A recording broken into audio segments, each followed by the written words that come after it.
कभी आपने महसूस किया या कल्पना करिए कि कभी एक रात आप सोए और सवेरे उठने के बाद कोई आपको आके ये कहे कि आपके हाथ नहीं है, कोई आपको आके ये कहे कि आपके दोनों पैर नहीं हैं। सोचिए बारी बारी आपसे ये बताया जा रहा है कि आपके एक एक अंग हैं ही नहीं। सोचिए क्या महसूस कर रहे होंगे आपके।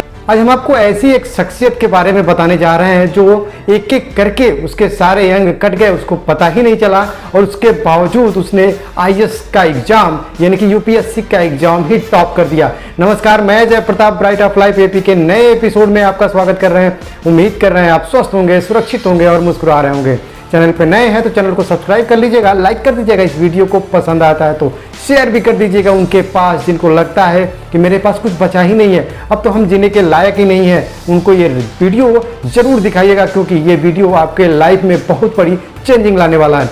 सूरज तिवारी मैनपुरी की एक शख्सियत ने जन्म लिया और उसका नाम रहता है सूरज तिवारी। एक बहुत ही गरीब फैमिली में पैदा हुआ ये लड़का आगे चल के आईएएस की एग्जाम टॉप कर देगा, किसी ने कल्पना ही नहीं किया होगा। सोचिए पिताजी एक छोटे से दर्जी थे। दर्जी ऐसा नहीं कि नए कपड़े सिलता हो या फिर बहुत सारे कपड़े सिलता हो। दर्जी एक ऐसा जो आपके गांव जवार में ये दिखाया जाता है कि किसी के फटे पुराने कपड़े हों तो वो केवल सिल के उस परिवार का खर्चा चलता हो।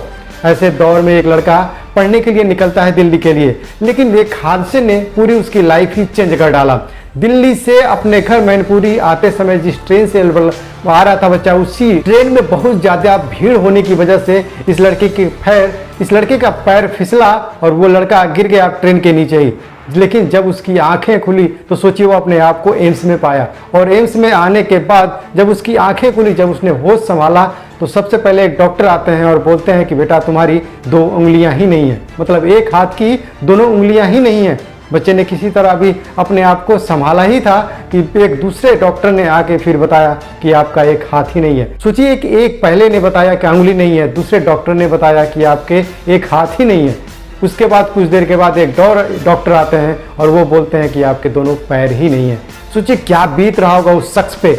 आपने कभी महसूस किया इस चीज़ को कि अगर ऐसे ही कोई आपके साथ भी बताए तो आप कैसा महसूस कर रहे होंगे।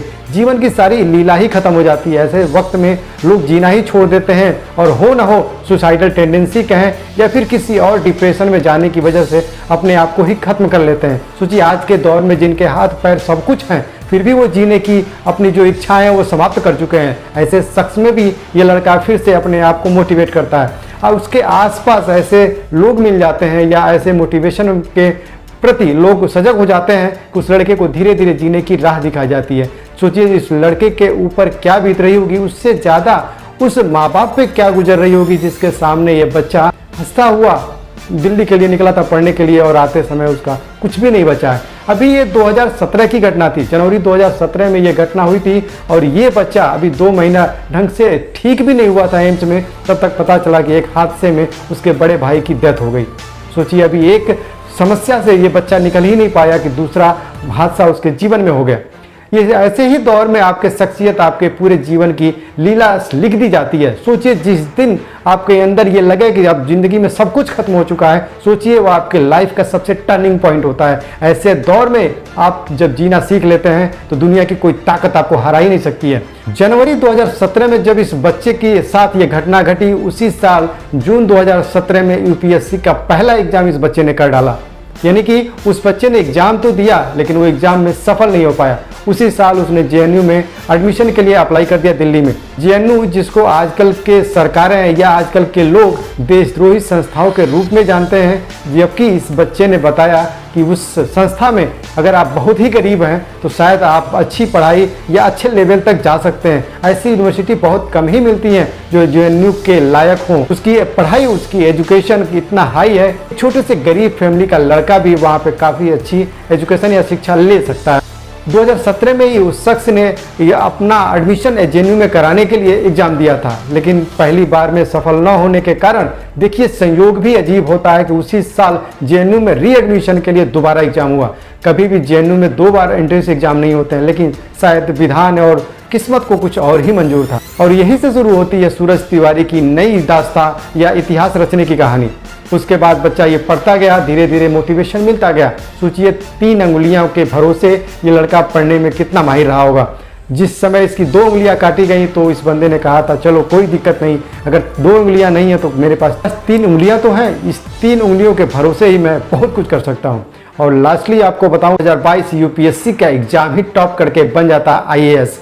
सोचिए आईएएस का एग्जाम इतना आसान नहीं होता और ऐसे दौर में जब इतनी घटनाएं आपके साथ होती जाती हैं।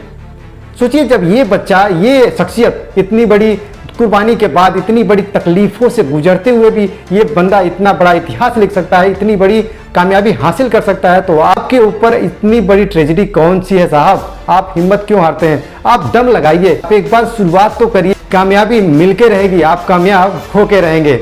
उम्मीद कर रहे हैं आपको वीडियो पसंद आया होगा। वीडियो पसंद आया हो तो वीडियो को लाइक, शेयर और कमेंट करना ना भूलिएगा। मिलते हैं अगले वीडियो में, तब तक के लिए आप अपना बहुत ख्याल रखिएगा। जय हिंद।